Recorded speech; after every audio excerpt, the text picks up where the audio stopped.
கர்த்தரை ஆராதிக்கிற தேவ பிள்ளையே, உன் மூலமா நிறைய வார்னிங்க கர்த்தர் கொடுத்துட்டார். ஆனாலும் உனக்கு விரோதமாய் சத்துரு எழும்புறானா? இனி அவர் பார்த்துட்டு சும்மா இருக்க மாட்டார். நிறைய வார்னிங், நிறைய வார்னிங், நிறைய வார்னிங்.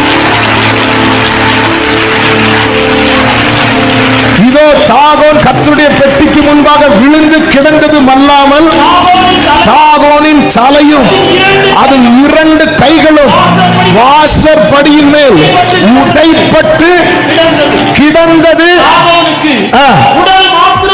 அது நச்சன. இனி இந்த தாகோனை தூக்கி வைக்க முடியாது. இனி உனக்கு விரோதமான மந்திரமும் இல்லை,